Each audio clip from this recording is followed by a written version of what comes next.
You know that guy was talking in the telephone in the short chapter before this? I feel like he's more reluctant than me. Sign. White nose syndrome is still largely a mystery. We suspect that white fungal growth which appears on bats' faces and wings, but I'm not reading this.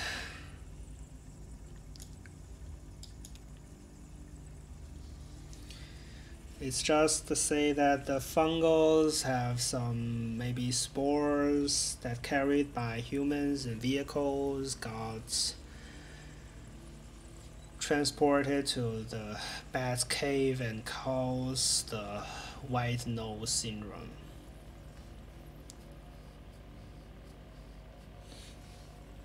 That's why they're asking you taking off everything before you enter the Bat Island, something like that.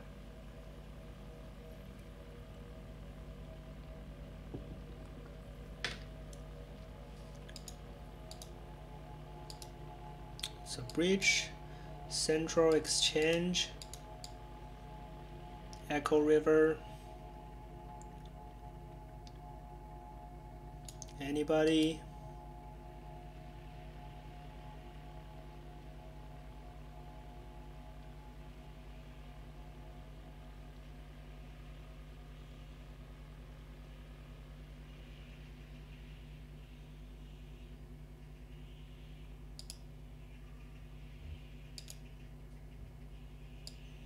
Careful up there. Can't drive your new truck if you slip and break your legs. You too, try not to make any more bad deals while I'm gone. I'll just be floating along here. I just mean keep your eyes open. Flora. Oh hi, I remember you. Do you know where the telephone exchange operator is? I don't know what that means. I'm just exploring. I like dark, underground places. I'm a romantic. So am I think. Yeah, you'd have to be to hang out down here. Okay, bye.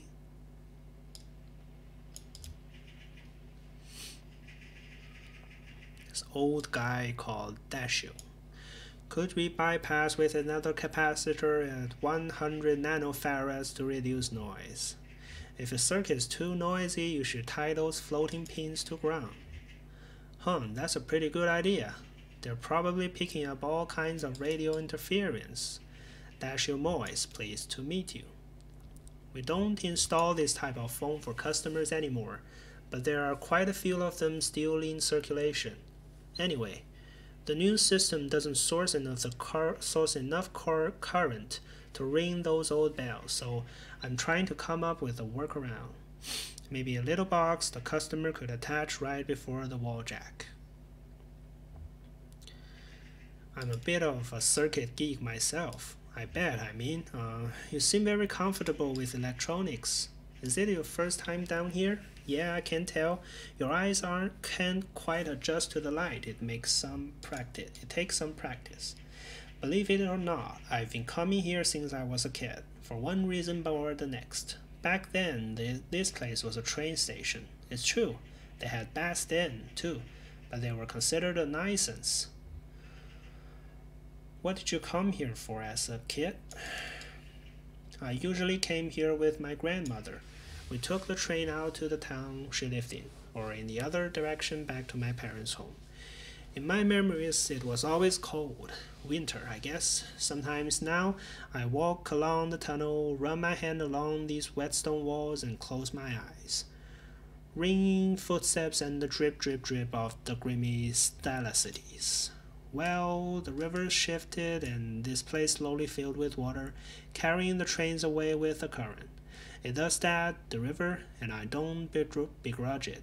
It's a good reminder that everything we have is borrowed, even trains. Eventually, someone at the Bureau of Reclaimed Spaces heard this place was still empty, so they moved the phone company here. I returned here as a young lineman, a skill I picked up in wartime.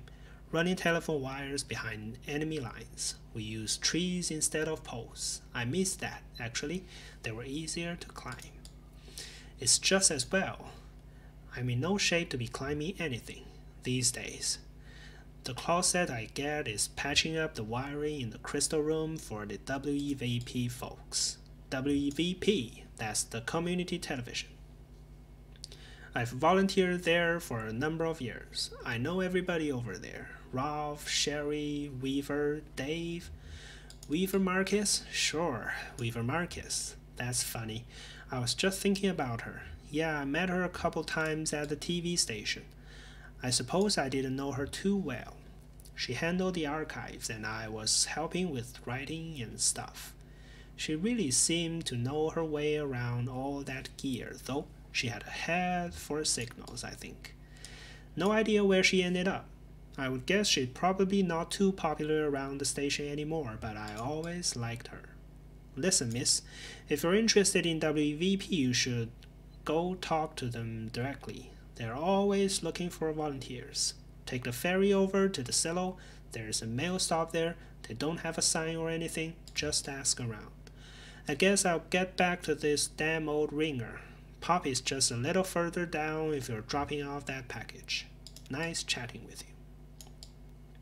I think we already have been to the WEVP. Plague, Abel and Eloise, the lovers' couriers. Bred for raising, Abel and Eloise spent most of their lives as carrier pigeons in the employ of the Echo River Avian Post. Abel and Eloise.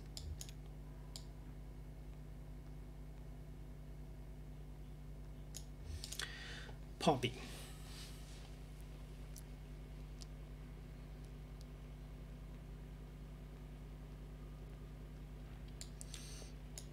Just set it right over there by the lamp, sweetie. Thanks.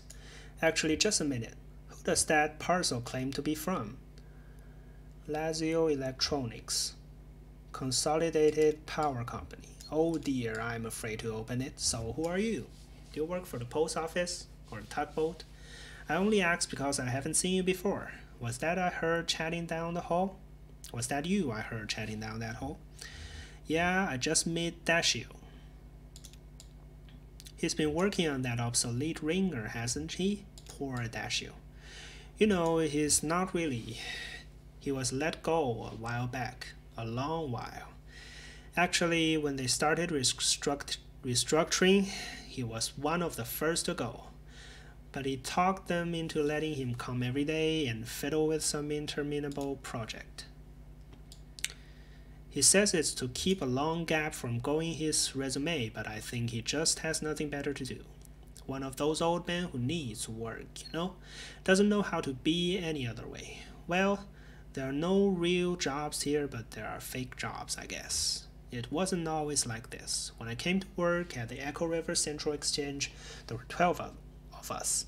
Loretta, Edna, Meg, Kara, Mary, Lois, Liz, Hester, Angie, Wilma, and Connie. I was number 12. Connie and I were hired on the same day, but she showed up early. Mary finished college. And Hester was fired for snapping at her rude collar. But he had it coming, and I hear she did just fine on her own. So they hired Beryl, Jenna, and Sachiko, which brought us up to 13, and that was as many operators as we ever had here at one time. The power company came along, buying up all the lines, and one day they took the exchange as a throw-in like it was nothing, and they started phasing us out. Edna, Meg, Karen, Lois left one Friday evening, and were asked not to come back on Monday morning. Beryl saw the writing on the wall and quickly found employment at a private BPBX. They had Jenna and Liz stop routing calls and write up some kind of best practice documents instead. It was their final task as exchange employees.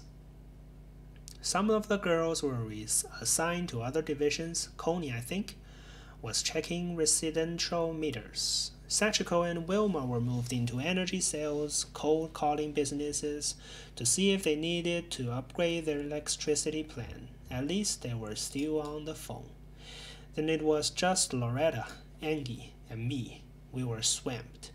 The hours were hell and hard on the throat. Hard on my throat, too. The voice with a smile became a croak. I was gargling warm salt water in the break room, sipping from a thermos full of hot honey broth stashed under my chair. Oh, I bought a lot of extended technique to the switchboard in those days.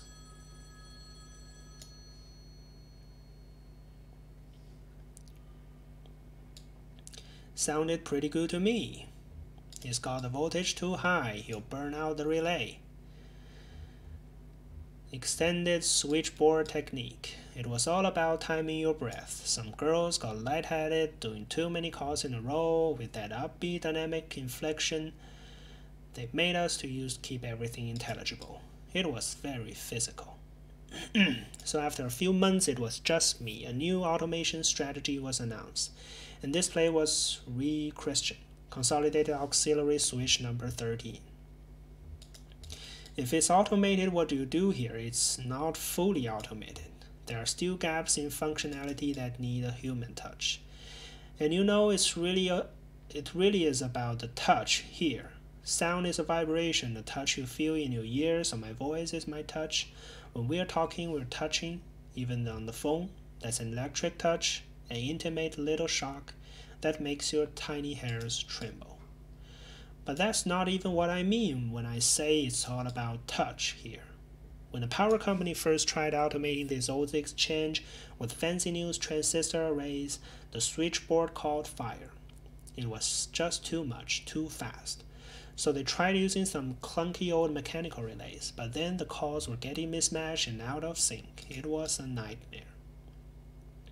Their technicians determined that the phone system down here had been designed ad hoc over decades around the specific tempo of its human operators. So short of replacing the whole thing, not to mention all the wiring, they'd have to work out the exact timing of every little human gesture that goes into routing a phone call. And that, officially, is my role here. I run the switchboard for the whole exchange. Once the work of 12, I like to remind you. They have some kind of machine somewhere that tracks how long it takes me to do the little thing. Each little thing. The caller never hears my voice now. They dial. My little indicator lights switch on and I make the connection. So you're the guy who chooses what to respond in that chapter? Do you miss talking to callers? There's something that bothers me about the process besides the fact that I'm training my replacement who isn't even human. Here's what I mean. How long do you think it should take to time my every move and recreate that timing in an automated switchboard? Rough estimate. A couple days? That's what I said. But this has been going on for over a year, and a very dark thought has started to nag at me. What if there's no cheap machine that's going to replace me? What if it's cheaper just to keep me here, filling in for the rhythm of the operators? What if I'm the cheap machine? You are not a machine. Nice of you to notice, haha. I mourn the Echo River Central Exchange, and I'll carry a torch for the voice with a smile. But at least I'm keeping some part of it human, right? Even if it's not the best part. Oh, the parcel. Right over there by the lamp is fine. Thanks for dropping that off. Take care. Think of me when you dial 0. 0.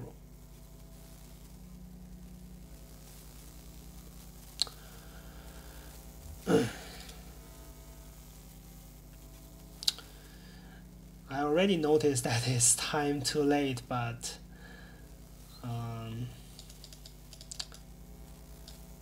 maybe it's about to finish, and just keep on a few more minutes to see what's going on.